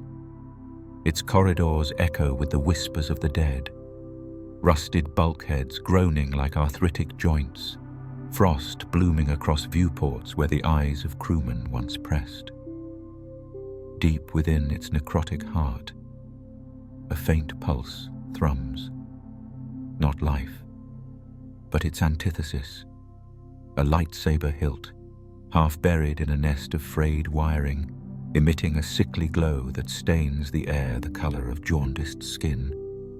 Its hum is wet, labored, as if breathing its last, or its first. Long before empires rose and fell, a Jedi named Corran Vex sought to heal a galaxy at war. In a laboratory carved into the glaciers of Maigito, he studied the Blackwing virus, a pathogen that had ravaged Mandalorian legions during the Neo-Crusades. His aim was noble: to bend its hunger toward protection, to forge a weapon that could disable armies without death. He bathed a kyber crystal in vats of mutagenic slurry, whispering healing mantras as the stone drank deep. But the force recoiled. The crystal screamed, fracturing into shards that pulsed with virulent light. When Vex ignited the blade, its golden hue curdled to bile yellow, and the air filled with the stench of gangrenous flesh. The first victim was his Padawan, a nick on her finger during sparring. Within hours, her veins blackened like rotten roots. By dawn, she stood at his door, pupils dilated into voids, teeth gnashing a wet, wordless plea. Vex sealed the lab, etching warnings in blood on the doors. But the saber had already learned to hunger. Centuries later, greed lured the desperate to the tomb. The Night Silk's promise, a freighter crewed by scarred souls seeking riches in the graveyard of giants, docked with the Eclipse. Captain Vora, a Twi'lek with a cybernetic Leku, led her team into the corpse ship's belly. They found the Saber amid a nest of mummified corpses, their faces frozen in silent howls. First Mate Krell, a grizzled Deveronian, laughed as he claimed it. "Worth more than your ship, Captain," he sneered, igniting the blade. The light painted their faces corpse green. By the time they reached the airlock, Krell's hand had begun to shed. Skin sloughed off in grey ribbons, revealing muscle that twitched like maggot flesh. He turned on Vora in the docking tube, teeth sinking into her throat. The survivors sealed the airlock, watching through frosted glass as Krell's body split. Tendrils of blackened viscera squirming toward the seals. The saber rolled from his grip, glowing brighter with each scream. The Venator's wreck near Taris became its next shrine. A band of Jakku scavengers, drawn by rumors of unclaimed proton warheads, pried open its tomb-like hangar. Among them was Jin, a girl who'd survived the Rathtar pits by smelling death before it struck. She begged her crew not to touch the hilt resting on the command throne. They mocked her, their leader Taslim brandishing it like a trophy. When the blade awoke, it purred. Taslim sliced a durasteel beam, a clean cut that hissed with oily smoke. Then the coughing began. Blood speckled his grin. By nightfall, his eyes wept viscous black tears. He cornered Jin in the engine room, his jaw unhinging like a serpent's, and bit through her durasteel gauntlet. She fled, sealing corridors behind her, as the infected turned on each other in a cannibal waltz. Only the droid remained. Designation: DD-13. A medical unit forged during the Clone Wars, its memory banks heavy with plagues, blue shadow, Kandorian chills, Geonosian brainworm. It recognized the stench. As the last scavenger fell, DD-13 calculated odds: 97.3% chance of galactic pandemic, 2.7% a Bacta infusion to the hilt's core might induce remission.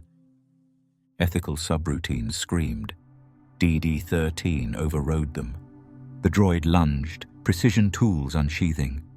The blade seared its chassis as it jammed a Bacta vial into the emitter. The saber shrieked, its light flaring like a dying star before dimming to ember red. DD-13 dragged itself to the quarantine vault, joints grinding. As the door sealed, it replayed a memory, a youngling on Coruscant, giggling as DD-13 bandaged her scraped knee. The droid's final log echoed in the dark. Containment secured. Mortality rate: 99.98%. Survivors: 0.02%. Hypothesis: hope remains. Legends fester. The New Republic scrubbed all records, but whispers seeped into cantinas and slave pits.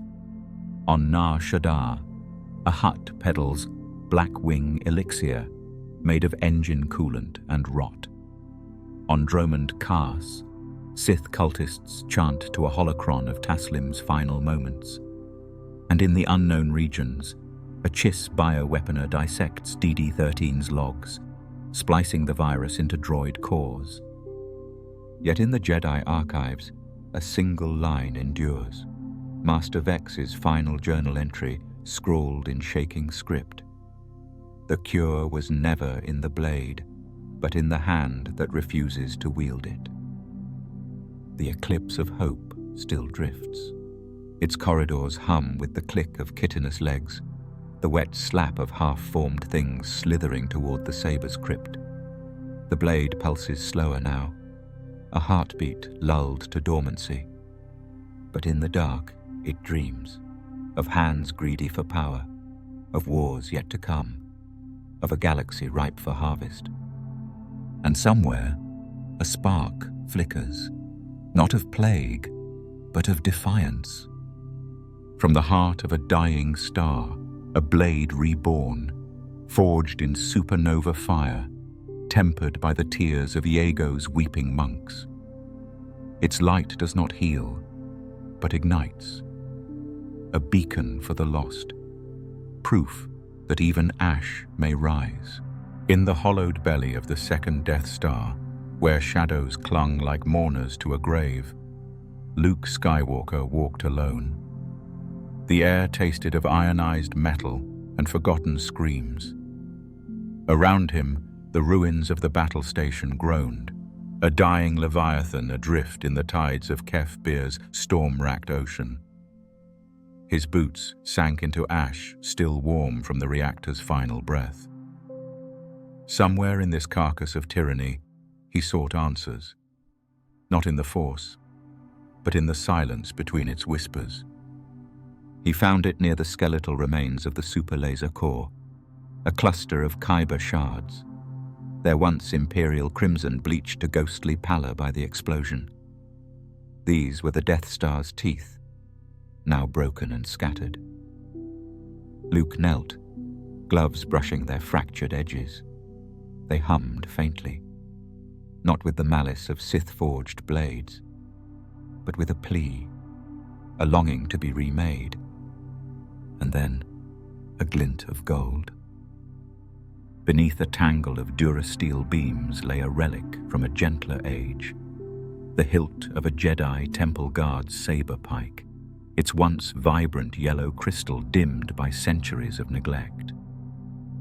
Luke cradled it, feeling the echo of Coruscant's grand halls in its grooves.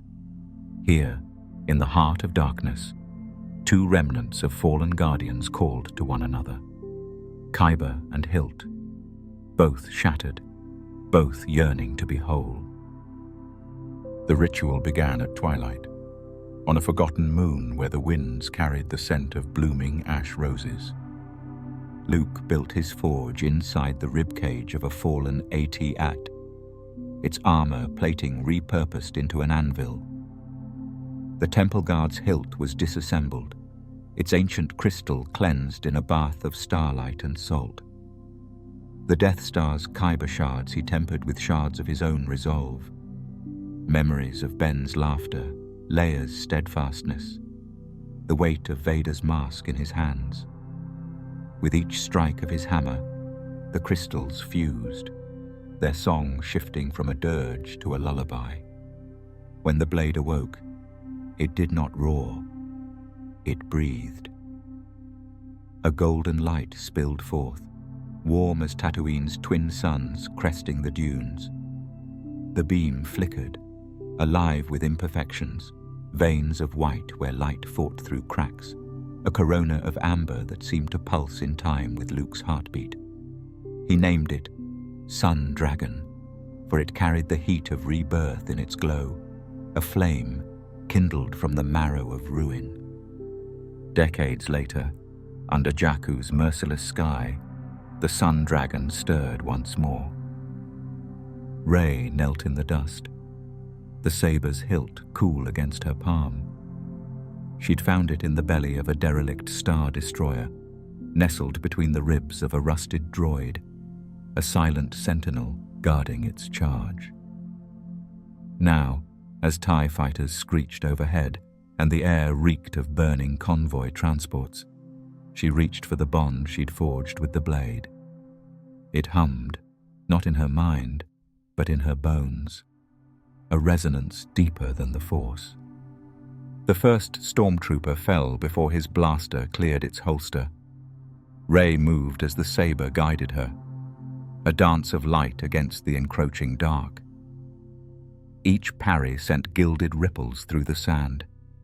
Each strike left smoldering sigils in the earth. The Sun Dragon's warmth seeped into the wounded ground, coaxing pale shoots of ironweed through Jakku's barren crust. When the ATST loomed, its cannons charging, Rey did not falter. She leapt, the blade's glow reflecting in the war machine's photoreceptor. A thrust to the fuel line, a twist of the wrist. Golden fire bloomed in the walker's belly, its collapse sending up a plume of sand that glittered like shattered stars. He came with the sandstorm, a spectre in tattered Sith robes, his saber a jagged fang of bleeding crimson. "You wield a relic," the acolyte sneered, his voice a rasp of corrupted vocoder. "Gold is the color of fools, of children who still believe in dawn." Their blades met in a shower of sparks. Rey felt the sun dragon strain, its light recoiling from the acolyte's venom. She saw his story in flashes, a temple youngling spared by Kylo Ren's purge, raised on lies and the cold arithmetic of the dark. His strikes were precise, relentless, each one aimed to extinguish her hope. But the sun dragon remembered. In the clinch, as crimson plasma hissed against gold, Rey reached beyond the fight. To Luke's hands shaping the hilt, to the temple guard who'd once stood watch over 1,000 generations, to the Death Star's victims whose final breaths lived in the Kyber. The blade flared, its light a supernova that peeled the acolyte's shadows like parchment. He stumbled, his weapon sputtering. For a heartbeat, Rey saw the boy he'd been. Terrified, alone, clutching a stolen holocron. "Dawn always comes," she whispered. The sandstorm parted. The acolyte fled, his cloak smoldering. They say Zakuul never blooms. Yet, where the sun dragon's tip had pierced the earth, a garden grew. Ironweed and frost blossoms thriving in irradiated soil. The convoy survivors built a shrine there, stacking salvaged stormtrooper helmets into a cairn. Pilgrims come now, Jedi and civilian alike, to press their palms to the warm sand and hear the faint hum beneath the surface. In Luke's final holocron, recorded in the moss-draped quiet of Arch-To, he smiles. The dark rises, and light to meet it, not as mirror, but as answer. The sun dragon was never mine. It belongs to those who dare to kindle hope, even in the ashes. Today, the saber rests in the heart of the new Jedi temple, a beacon atop a spire of glass and durasteel. Younglings gather at dawn, their own golden blades igniting in unison. The air thrums with their joined light, a chorus against the lingering night. And somewhere in the unknown regions, a scavenger with a rebel's blood touches a shard of Kyber, feeling the echo of a dragon's roar. Beyond metal and crystal lies a saber that breathes, a sentient storm of plasma bound to its wielder's soul. But when weapon and warrior share a heartbeat, where does the Jedi end? And the blade begin, beneath Ilum's frozen crust, where glaciers carve their slow prayers into stone. The crystal caves breathe. Here, the air itself is alive, a symphony of whispers trapped in ice for millennia. Moonlight filters through cathedral-like vaults, fracturing into prismatic shards that dance across walls veined with Kyber.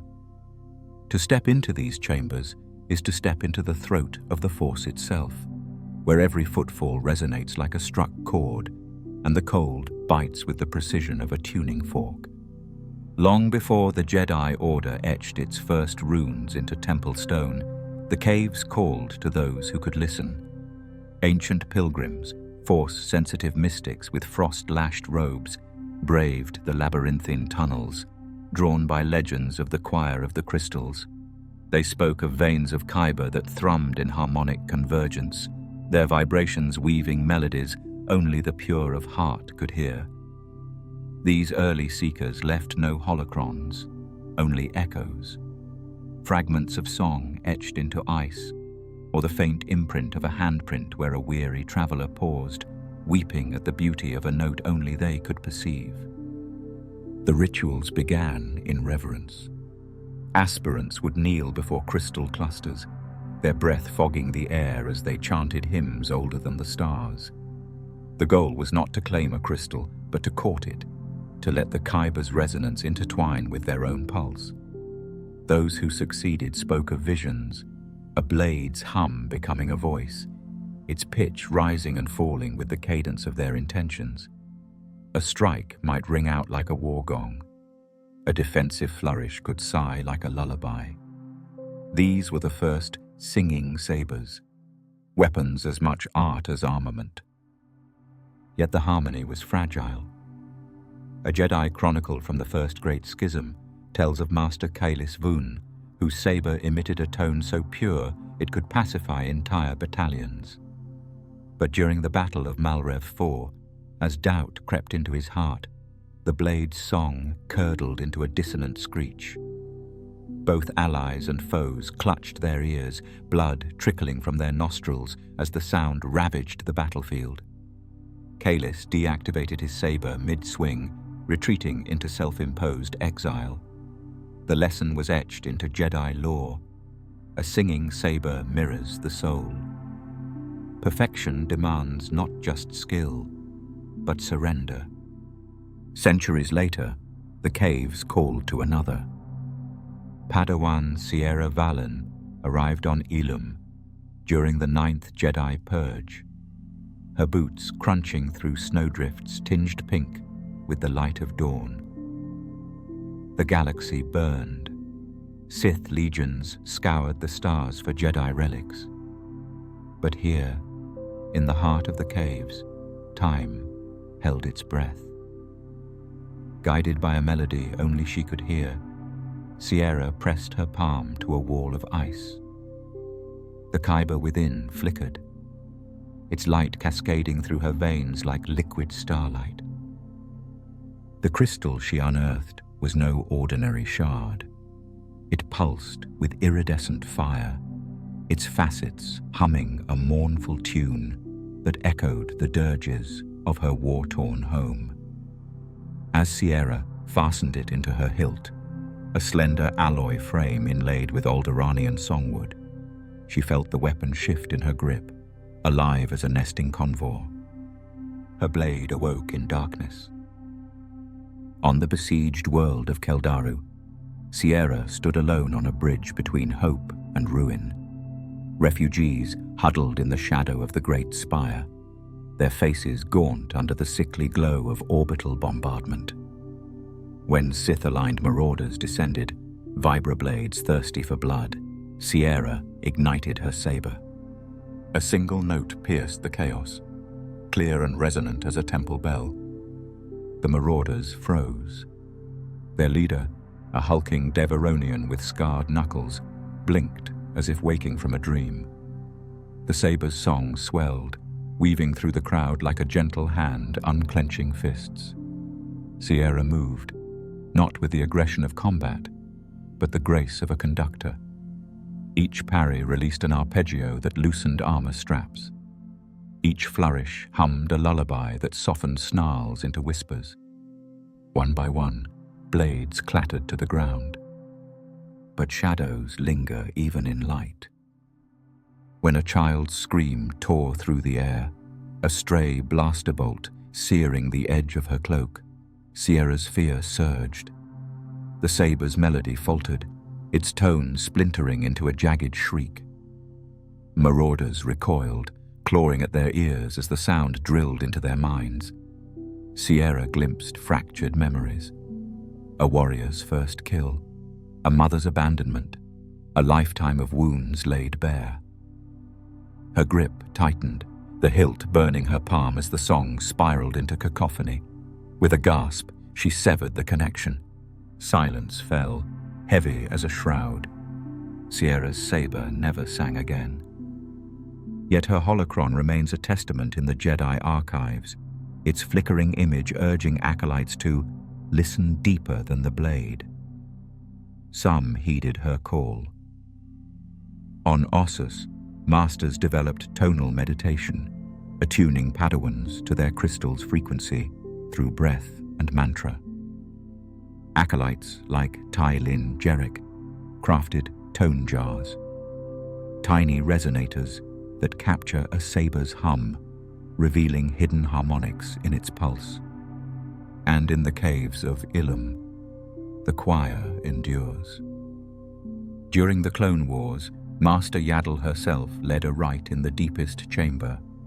Younglings circled a Kyber monolith, their combined chants stirring a chord so profound the walls sang back in 12-part harmony.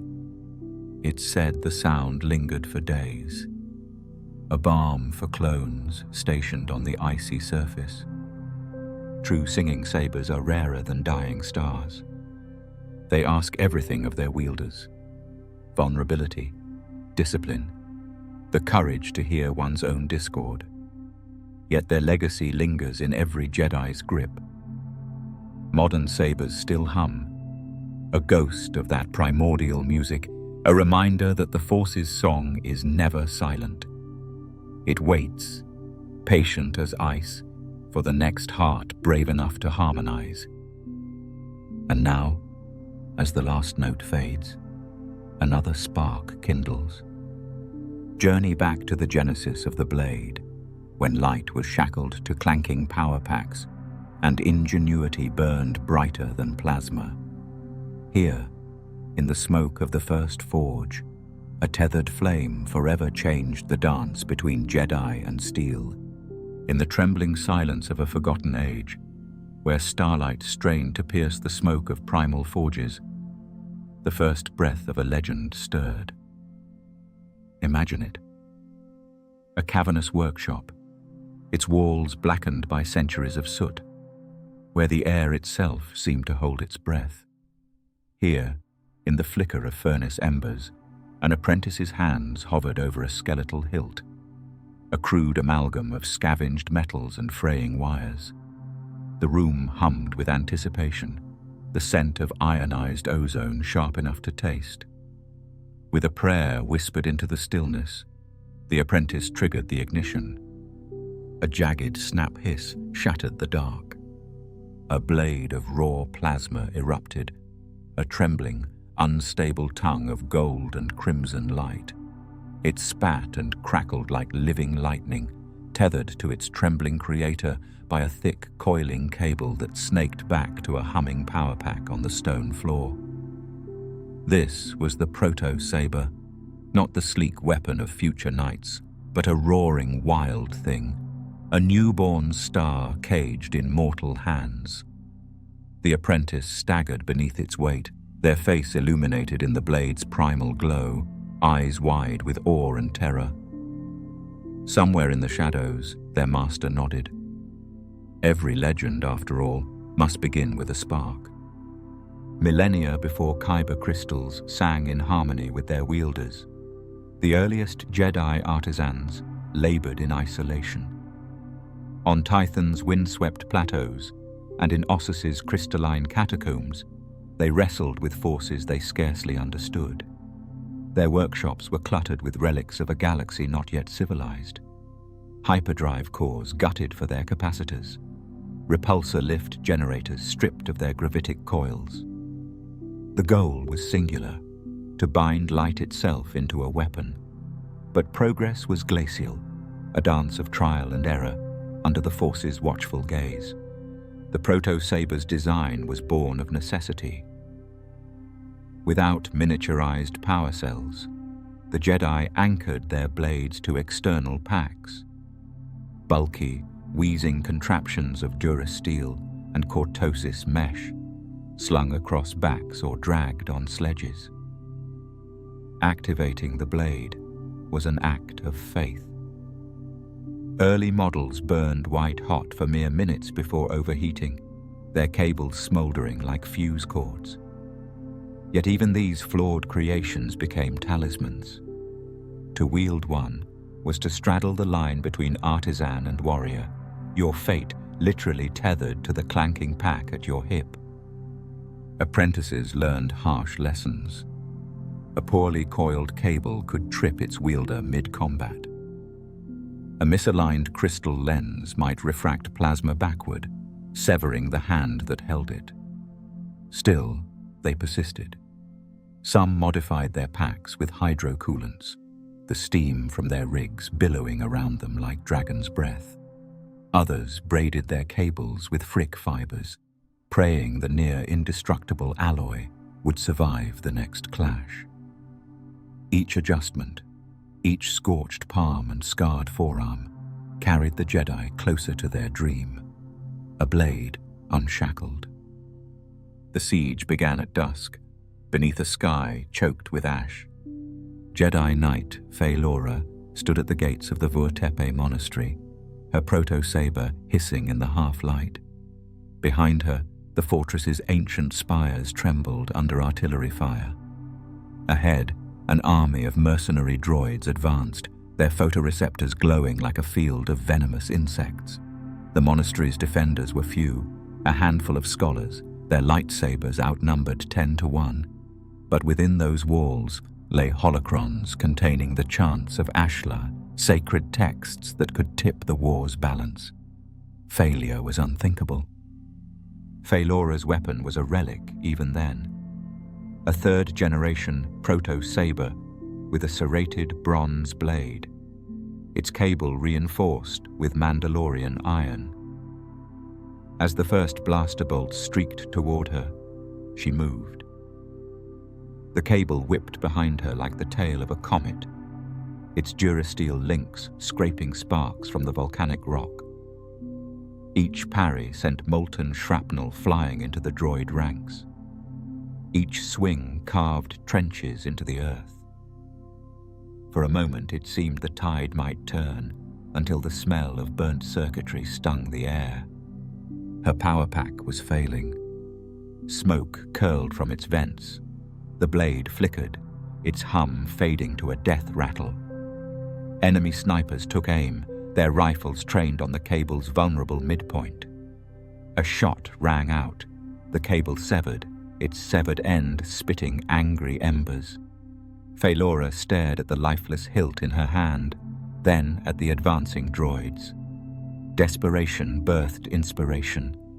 With a roar, she jammed the hilt's raw connector into her vambrace, an armored gauntlet housing a reserve battery meant for comlinks. The jury-rigged circuit screamed in protest, overloading the metal until it glowed cherry red. But the blade rekindled, erupting in an unstable spire of light. Pain seared her arm, yet she charged, carving a molten path through the siege droids' ranks. When she reached their commander, a hulking XL-7 war machine, she plunged the saber into its core, melting through layers of armor until the droid detonated in a firestorm. The blast hurled Phaelora backward, her smoldering vambrace fused to her flesh. But the path was clear. The surviving Jedi surged forward, their own blades bright with renewed hope. The monastery held. The Proto-Saber's reign ended not with a bang, but a whisper. Generations of artisans refined the design, their breakthroughs measured in millimeters. Power cells shrank, fueled by Ilum's crystal caves. Kyber crystals, once unstable conduits, learned to bond with their wielders. One by one, the cables were shed, relics of a cruder time. Yet the old ways are not forgotten. Deep within the Jedi archives, a single chamber pays homage to the first blades. Proto-Sabers rest on velvet cushions, their cables coiled like sleeping serpents. Apprentices linger here, tracing fingers over rusted hilts. Some swear they hear echoes, the frantic breaths of long-dead inventors, the sizzle of molten stone. On Ossus, the Retro-Saber rites endure. Each year, masters and Padawans craft cable-tethered sabers, dueling beneath the blood-red moon. The fights are slow, deliberate, a dance of remembrance. With every clashing blade, they honor the pioneers who fought with one eye on their enemy, the other on the cable at their feet. Legacy is not forged in perfection, but in persistence. Every lightsaber born today, every hum, every flash of light in the dark, carries the DNA of those early prototypes. The Proto-Saber's lesson endures. Brilliance is often born in the balance between ambition and limitation, between the dream of a star and the reality of a spark. And now, as the echoes of that first blade fade, another light rises. In the shadowed canopies of Kashyyyk, where sunlight struggles to pierce the eternal twilight, a Wookiee craftsman discovers a crystal unlike any other, a gem that burns not with stolen light, but with the fire of 1,000 ancient suns. Here, a blade is forged not for war, but for remembrance. In the towering canopies of Kashyyyk's ancient forests, shafts of emerald light dance across mossy trunks, and the air thrums with unseen life. There, where Wookiee elders whisper tales beside bioluminescent fungi, a single bronze blade ignites, a warm torch in the wild wood's twilight. Its glow ripples like molten dawn, a testament to one Wookiee's courage to forge his own path, proving that in a galaxy of many blades, the rarest spark is the one born of individuality. Lowbacca was never content to walk only in his uncle Chewbacca's colossal footsteps. From his earliest days in the hilly warrens of Kashyyyk, he studied both the roar of battle and the hush of reflection beneath dangling roots. When the Jedi Praxium opened on Yavin 4, he carried with him core memories of Wookiee honor and loyalty, determined to blend that heritage with Jedi discipline. Under Luke Skywalker's patient guidance, he honed his instincts with every form, every meditation, yet a single question haunted him. Which blade would reflect who he truly was? In the Praxium's relic vault, he found an enhancement jewel, an artifact rumored to amplify compassion and caution in equal measure. Fitting it into a hilt of polished duralloy and woven cortosis fibers, he ignited the saber. The result was unlike any other, a bronze-hued blade that pulsed gently, reminiscent of Rosia tree sap, warmed by sun. Its club-like length paid homage to Wookiee strength, while its slender edge honored Jedi precision. In that moment, Lowbacca realized that uniqueness bore its own power, a singular spark that no other could replicate. Lowbacca's trial arrived on the forest moon of Murka, where Imperial remnants trafficked giant Isalamiri for dark side experiments. Under looming spires carved by unknown hands, he confronted armed mercenaries in a labyrinth of fungal towers. Their blasters cracked and roared, echoing across luminescent spores that drifted like snow. He strode into the fray, bronze saber gleaming in the orb light. Each swing carved through threats with a balletic force, rippling bronze arcs that trimmed laser fire in midair. When a heavy armor trooper charged, Lowbacca spun his blade into a defensive whirlwind, the club's broader edge absorbing impact and splintering the trooper's forearm guard. Sparks flew as ember-bright as Kashyyyk's fireflies. But the true test came when a massive Isalamir beast, caged for smuggling, broke free in panic. Its psychic ripple threatened to nullify Lowbacca's bond to the Force, turning the environment into a blur of distortion. Unfazed, he fixed the blade's glow on the creature's eyes, roared in Shiriwook, and advanced.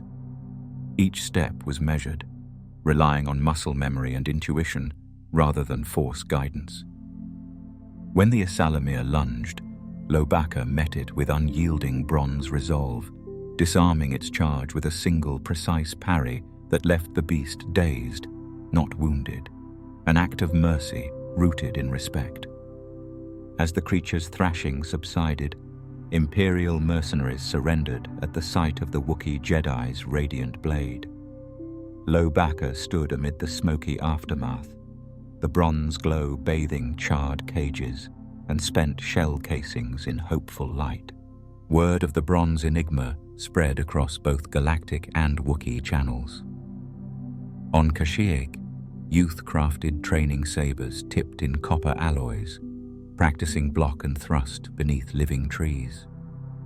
In Jedi enclaves, instructors displayed Lowbacca's saber blueprint alongside ancient Mandalorian lances and Jedi temple pikes, teaching that a blade's shape and hue carry as much meaning as its edge. Historians now record Lowbacca's creation as a turning point, a reminder that the Force flows through individuality as much as tradition. Storytellers on Coruscant recite verses of the Wookiee Torchbearer, a poem in Basic and Shiriwook, celebrating the bronze beam that honored both past and future. Collectors prize the hilt's enhancement jewel as a symbol of balanced intent, while artisans craft replicas that flicker in amber tones, honoring a saber whose glow is as alive as the forests from which its maker came. In a galaxy of endless possibility, the rarest saber is the one only you can imagine. From the silent sentinels of the Jedi Temple to the wild inventors on the galactic fringe, the rarest and strangest lightsabers reveal not just the diversity of the Force, but the boundless creativity and folly of those who wield it. Each blade is a story, each color a choice, and each hilt a testament to the dreams, fears, and ambitions of its maker. As we leave the glow of these legendary weapons behind, we're reminded that in Star Wars, rarity is more than just a matter of color or design. It's the mark of those who dare to be different. So which saber would you choose to carry into the unknown, and what story would it tell about you?